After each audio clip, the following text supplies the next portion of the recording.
விகட நேயர்களுக்கு வணக்கம். சமையல் எண்ணெய் மற்றும் உணவுப் பொருள் ஏற்றுமதியில் 20 ஆண்டு கால அனுபவம் பெற்ற ஸ்டார் எக்ஸ்போர்ட் ஹவுஸ் கயல் ஆக்ரோ ஃபுட்ஸ். தமிழ்நாடு 2026 360 டிகிரி அப்டேட்ஸ்லாம் நம்ம தொடர்ச்சியாக தேர்தல் குறித்து பல்வேறு விஷயங்களை பார்த்துட்டே வரோம். மாவட்ட ரீதியாக தொகுதிகளில் யார் யார் போட்டியிடுவா உள்ளிட்ட பல்வேறு விஷயங்களை நம்ம பார்த்துட்டே இருக்கோம். சமீபத்தில் கூட நாம் தமிழர் கட்சி சார்பாக அறிவிக்கப்பட்ட வேட்பாளர்களில் எந்த வகையில் அந்த வேட்பாளர்கள் அறிவிக்கப்பட்டிருக்காங்க, கேட்டகரி வைஸாக எப்படிலாம் அறிவிச்சிருக்காங்க உள்ளிட்ட பல்வேறு விஷயங்கள் குறித்து நம்ம பார்த்தோம். அதே போல் நாம் தமிழர் கட்சியோட தலைமை ஒருங்கிணைப்பாளர் சீமான் போட்டியிடுற காரைக்குடி தொகுதியில் அவருக்கு சாதக பாதகமாக என்னென்ன இருக்கு உள்ளிட்ட விஷயங்கள் குறித்து கூட பார்த்தோம். இந்த வீடியோவில் நம்ம தமிழக வெற்றி கழகம், அதாவது இந்த தேர்தலுக்கு புதிய வரவாக வந்திருக்கிற தமிழக வெற்றி கழகத்தில் போட்டியிட போகிற ஒரு விசேஷ வேட்பாளர் பட்டியல் அப்படிங்கிறதான் நம்ம பார்க்க போகிறோம். முதல்ல நம்ம பார்த்தோம்னா தமிழக வெற்றி கழகத்தோட தலைவர் விஜய் கிட்டத்தட்ட தமிழ்நாட்டில் இருக்கிற எல்லா மாவட்டத்திலையுமே விஜய் இங்கே தான் போட்டியிட போகிறாரு அப்படின்ற அளவுக்கு ஒவ்வொரு தொகுதிகளை ஒவ்வொரு காலகட்டத்தில் சொல்லிகிட்டே வந்தாங்க.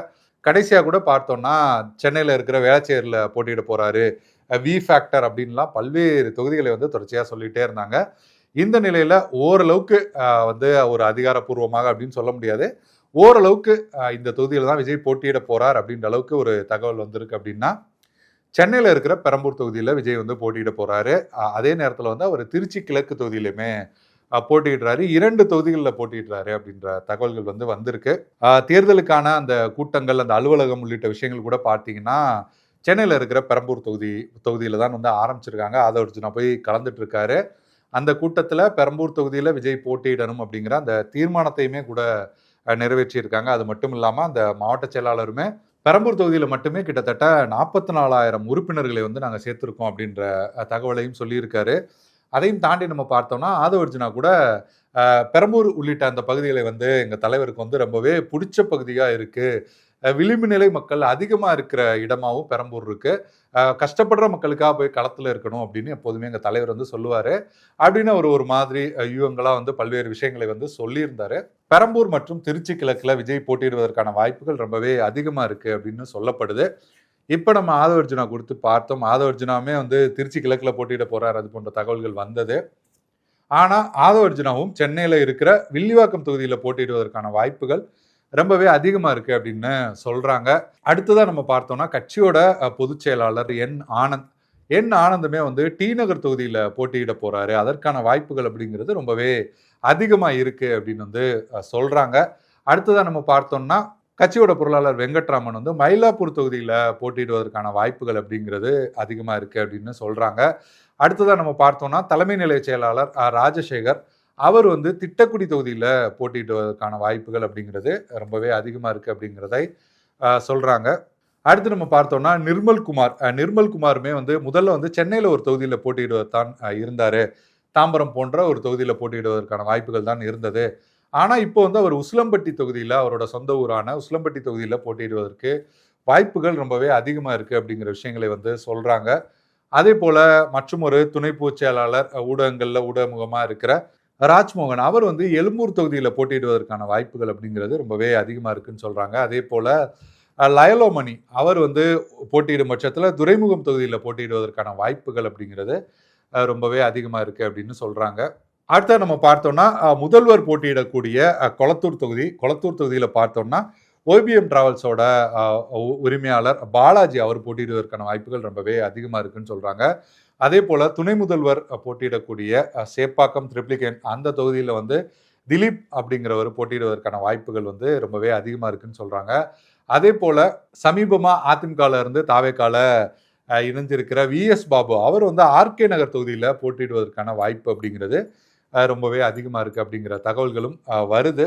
சமீபத்தில் தாவேக்கால இணைஞ்ச முன்னாள் சபாநாயகர் தனபால் அவரோட பையன் லோகேஷ் தமிழ்ச்செல்வன் அவர் அவினாசி தொகுதியில் போட்டியிடுவதற்கான வாய்ப்புகள் ரொம்பவே அதிகமாக இருக்குன்னு சொல்கிறாங்க. அவர் அதிமுக அவினாசி தொகுதியை குறித்து தான் அவினாசி தொகுதியை கேட்டார், இந்த முறை மட்டும் இல்லாமல் வேற தொகுதியில் நில்லுங்க அது போன்ற தகவல்கள் வந்தது, அதனால தான் அவர் கட்சியே மாறினார் அது போன்ற தகவல்கள் சொல்லப்படுது. அந்த அடிப்படையில் அவர் அவினாசி தொகுதியில் போட்டியிடுறதற்கு கேட்டிருக்கார், அது போன்ற தகவல்களுமே வருது.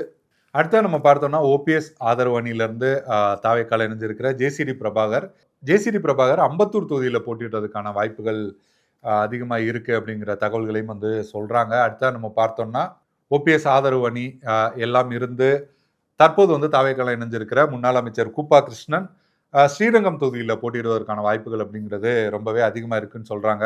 அதே போல் தாவேக்காவோட கொள்கை பரப்பு இணைச் செயலாளராக இருக்கிற சம்பத்குமார் அவர் விளாத்திக்குளம் தொகுதியில் போட்டியிடுவதற்கான வாய்ப்புகள் இருக்குது அப்படிங்கிறதையும் சொல்கிறாங்க. அதே போல் வீர விக்னேஸ்வரன் ஊடகத்தில் வந்து தமிழக வெற்றி கழகம் சார்பாக கலந்துட்டு இருக்க அவர் வந்து மணப்பாறை தொகுதியில் போட்டியிடுவதற்கான வாய்ப்புகள் இருக்குது அப்படிங்கிறதையும் சொல்கிறாங்க. அதே போல் ரமேஷ் அவருமே வந்து ஊடகங்களில் கலந்துட்டு இருக்காரு. ரமேஷ் வந்து தஞ்சை அல்லது நாகை மாவட்டத்தில் இருக்கிற ஏதோ ஒரு தொகுதியில் போட்டியிடுவதற்கான வாய்ப்புகள் ரொம்பவே அதிகமாக இருக்குது அப்படிங்கிற தகவலையும் சொல்கிறாங்க. அடுத்தா நம்ம பார்த்தோம்னா தாவேக்கால இணைஞ்சிருக்கிற முன்னாள் அமைச்சர் மூத்த தலைவர் செங்கோட்டையன் அவர் வந்து வழக்கம் போல கோபிச்செட்டிபாளையத்தில் போட்டியிடுவார் அப்படின்ற தகவல்களும் வருது. அதே போல முன்னாள் எம்பி சத்யபாமா அவங்க வந்து திருப்பூர்ல ஏதோ ஒரு தொகுதியில் போட்டியிடுவாங்க அப்படிங்கிற தகவல்களும் வருது.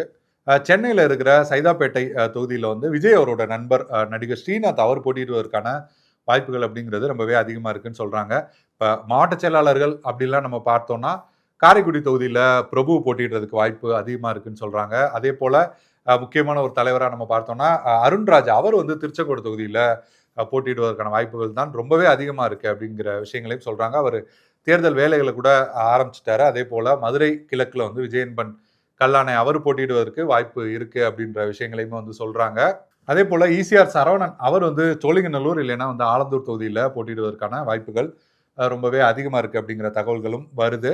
கரூரில் மதியழகன், சேலத்தில் பார்த்திபன், தூத்துக்குடியில் வந்து சாமுவேல் இவங்கெல்லாம் போட்டியிடுவதற்கான வாய்ப்புகள் ரொம்பவே அதிகமாக இருக்குது அப்படிங்கிற தகவல்களும் வருது.